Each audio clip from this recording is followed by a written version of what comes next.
Halo friends, perkenalkan nama aku Jeremy dan di video kali ini kita akan mengerjakan lagi-lagi soal C++ ya. Nah, buat teman-teman yang belum baca soalnya, teman-teman bisa ke link description atau teman-teman bisa langsung copy paste link ini atau nanti muncul di atas itu juga nggak ada yang tahu ya. Eh, Sekali lagi, teman-teman yang belum baca soalnya dan belum ngerjain sendiri, aku saranin banget buat baca soal terlebih dahulu dan at least nyobain sekali gitu ya teman-teman ya, menyelesaikan masalah ini. Oke, buat yang pengen sendiri terlebih dahulu, boleh pause videonya dan kembali lagi setelah mencoba gitu teman-teman ya. Oke, anggap teman-teman sini udah nyoba semua ya. Oke, kita pahami dulu masalahnya teman-teman. Jadi untuk soal ini kita udah mulai melakukan pendekatan secara OOP ya. Sebenarnya ini soalnya bisa diselesaikan tanpa OOP teman-teman ya, tapi kita di sini disuruh pakai OOP gitu. Nah, apa sih maksudnya soal ini gitu loh? Soal ini kan judulnya counter. Jadi intinya teman-teman, awalnya itu kita nerima dua buah input ya. Ketika input sebelumnya itu 0, lalu input setelahnya adalah n, maka kita membuat counter baru dengan nilai awal n gitu ya. Lalu ketika 1 kita naikin, ketika min 1 kita turunin, dan ketika 9 kita tampilkan gitu ya. Counter sekarang tuh berapa. Nah, kalau kita analisis terlebih dahulu ya. Nih contoh masukannya nih, 0, 5, bla bla bla. 0, 5 gitu ya. Berarti membuat counter baru dengan nilai awal ini ya, gitu ya. Dengan nilai awal si 5 ini. Berarti sekarang counternya tuh mulai dari 5 gitu ya.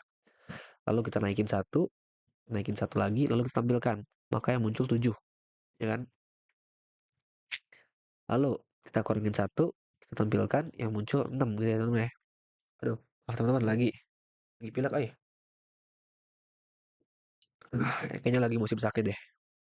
Oke, lalu ketika inputnya 0 lagi, dan setelah si 0 itu kita masukin 0 lagi ya, maka counternya itu jadi counter baru ya.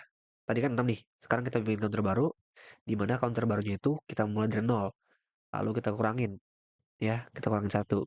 Nah, tapi teman-teman kalau teman-teman udah baca ya, baca yang benar, deskripsinya tuh nilai counter paling kecil adalah 0 gitu ya. Jadi ketika kita set counter baru itu jadi 0, kita sebenarnya nggak boleh ngurangin lagi samping satu. Jadi 0 pas dikurangin satu tetap 0 gitu ya, karena maksimal dia paling kecil adalah 0. Lalu kita tambahin satu, kita tampilkan, ya kan? Makanya ini muncul satu, lalu kita n kan sentinel gitu ya. Nilai nilai min 9 itu sentinel. Kan udah apa masalahnya? Berarti sekarang kita uh, boilerplate dulu ya. Kita masukin ini semua aja. Oke, kita mau ngapain nih teman-teman nih? Berarti kita lihat dulu inputnya. Inputnya ini pakai sentinel ya teman-teman ya. Nah, kalau pakai sentinel gitu ya, sampai min satu, min 9, berapa ya? Min 111, min 999. Kita enaknya kita pakai apa? Kita pakai eh, while loop ya teman-teman ya. Berarti kita bakal nerima while ini, kita bakal nerima selagi dia nerima sebuah angka dan 6-nya itu bukan sama dengan min 9, maka apa? Maka kita bakalan melakukan sesuatu gitu ya. Nah, kita bakalan melakukan apa nih di sini? Aduh, tadi guys. Jadi kita harus melakukan pendekatan secara OOP gitu teman ya. OOP itu berarti kita harus istilahnya mainin sebuah kelas gitu ya. Kita buat sebuah kelas. Ya kita buat sebuah kelas dulu aja. Oke, kita buat sebuah kelas dulu aja. Kita namain sesuai nama soal ini deh, counter gitu ya. Oke. Nah, isinya counter ini apa teman-teman? Ya, kita mesti kembali lagi ke masalah awalnya. 0n akan membuat counter baru dengan nilai awal n gitu ya. Berarti karena ini kita ada 0, 1, min 1, 9, sama min 9 ya teman-teman ya. Oh, berarti min 9 gak hitung ya. Karena kita ada 4 input, kita bisa pakai switch case aja ya. Switch. Oke. eh Switch. Kita bakalan 6 ya. Oke. Nah, ketika apa? Ketika case-nya itu adalah satu, kita mau melakukan apa, teman? Kita mau melakukan penambahan gitu ya. Berarti kayaknya teman-teman kita bisa bikin sebuah kelas di sini ya, di mana isinya itu adalah kita bikin public dulu nih, counter ya.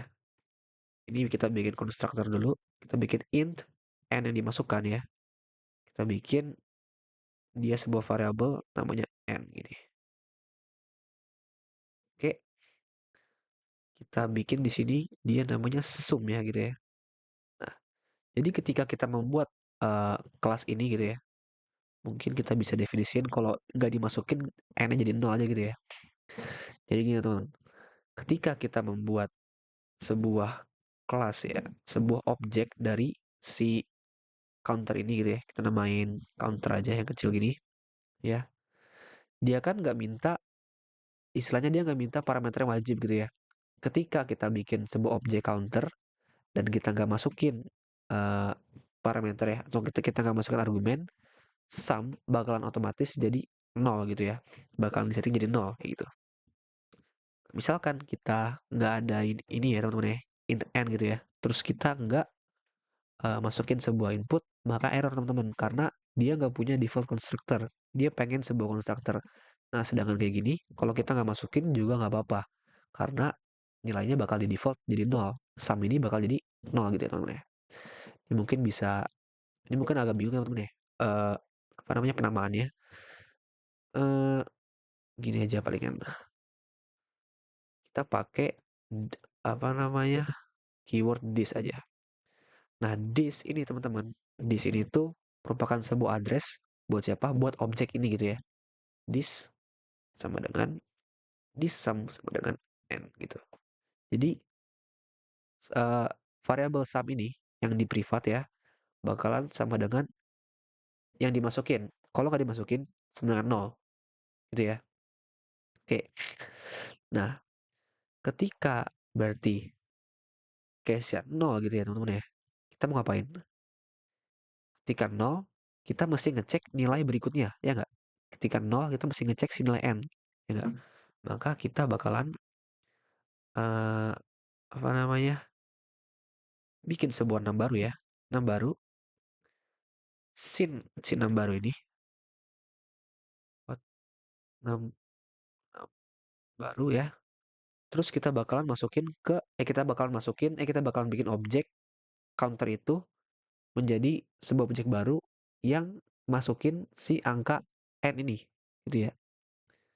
Jadi kalau pas pertama kali dia apa namanya masukin 0 teman-teman ya, maka dia bakal masuk ke sini, di mana dia bakal minta nomor baru lagi, dia bakal minta input lagi 5. Nah 5 itu bakal kita masukin ke counter yang udah kita buat di atas gitu. Jadi sekarang counter ini punya nilai sum 5 kayak gitu ya. Nah oke, ini udah beres, langsung break. Lalu ketika Q1 kita mau ngapain? Kita pengen add ya teman-teman ya. Kita pengen nambahin 1. Ketika counter min 1 sama dengan ketika counter sama dengan min 1 kita kurangin. Ketika 9 dia display ya teman-teman ya.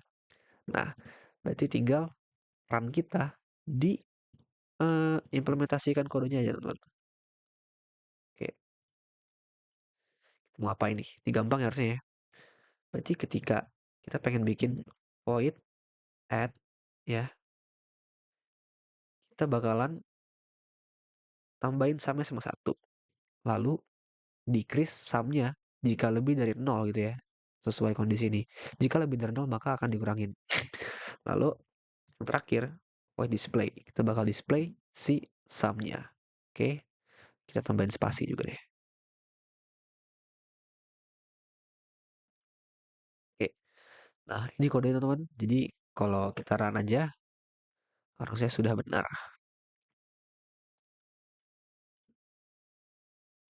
Oke, jadi sekian buat video kali ini. Teman-teman boleh mendalami lagi ya tentang constructor dan istilahnya keyword this ya, dan default parameter gitu ya. Kalau misalkan nggak ada input, ini bakal jadi 0 kayak gitu ya. Oke, sekian dari video ini. Bye bye guys.